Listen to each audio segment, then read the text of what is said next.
जय माता दी everyone, welcome back to my channel Shweta Rajput versatile. तो भक्तों, आज मैं आपको माता महाविद्या माँ धूमावती की व्रत कथा सुनाने जा रही हूँ, तो कृपया करके ये कथा ध्यानपूर्वक सुनिएगा। माँ धूमावती को अलक्ष्मी नाम से भी जाना जाता है। माँ धूमावती भगवान शिव द्वारा प्रकट की गई 10 महाविद्याओं में से एक हैं। ये 7वीं महाविद्या है। माता धूमावती दरिद्रता को दूर करती हैं, संतापों को मिटाती हैं और क्रोध को शांत करती हैं। धार्मिक मान्यता है कि वो अकेली हैं, उनके समान कोई दूसरी शक्ति नहीं है।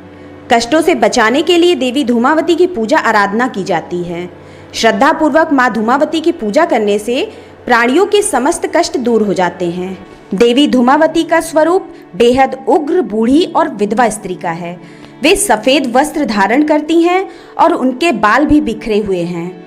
इसके साथ ही वो कोई आभूषण नहीं पहनती हैं। वहीं धूमावती माता के एक हाथ में आशीर्वाद की मुद्रा है और दूसरे हाथ में एक टोकरी है। ऐसा माना जाता है उनकी पूजा सुहागिन महिलाओं को नहीं करनी चाहिए।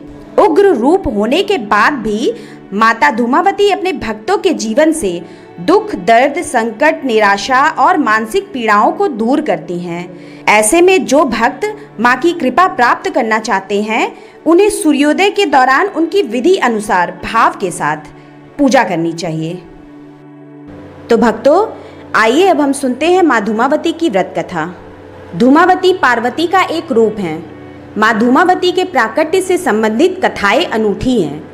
पहली कथा तो ये है कि जब सती ने पिता के यज्ञ में स्वेच्छा से स्वयं को जलाकर भस्म कर दिया, तो उनके जलते हुए शरीर से जो धुआं निकला, उससे धूमावती का जन्म हुआ। इसलिए वे हमेशा उदास रहती हैं। यानी धूमावती धुएं के रूप में सती का भौतिक स्वरूप हैं। सती का जो कुछ बचा रहा, उदास धुआं। दूसरी कहानी ये है कि एक बार माता पार्वती शिव के साथ हिमालय में विचरण कर रही थीं। तभी उन्हें जोरों की भूख लगी। उन्होंने शिव से कहा, मुझे भूख लगी है, मेरे लिए भोजन का प्रबंध करें। शिव ने कहा, अभी कोई प्रबंध नहीं हो सकता। तब सती ने कहा, ठीक है, मैं तुम्हें ही खा जाती हूँ। और वे शिव को ही निगल गईं। शिव तो स्वयं इस जगत के सर्जक हैं, परिपालक हैं, लेकिन देवी की लीला में वे भी शामिल हो गए। भगवान शिव ने उनसे अनुरोध किया कि मुझे बाहर निकालो, तो उन्होंने उगलकर उन्हें बाहर निकाल दिया। बाहर आकर शिव ने पार्वती से कहा कि तुमने अपने पति को ही निगल लिया, अतः अब तुम विधवा हो गई हो। इस कारण तुम सौभाग्यवती के श्रृंगार को छोड़कर वैधव्य के वेश में रहो और संसार में धूमावती नाम से विख्यात होगी। जय माता दी। भक्तों, कुछ लोगों का मानना है गृहस्थ लोगों को देवी की साधना नहीं करनी चाहिए।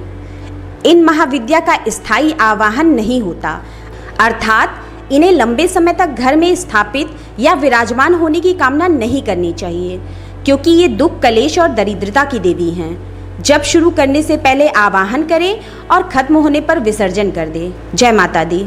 भक्तों, आपको मेरी कथा पसंद आई हो तो मेरे चैनल को सब्सक्राइब कर ले और बेल आइकन प्रेस करना बिल्कुल ना भूलें, जिससे मेरे आगे आने वाली लेटेस्ट वीडियो की नोटिफिकेशन आपको तत्काल मिल सके।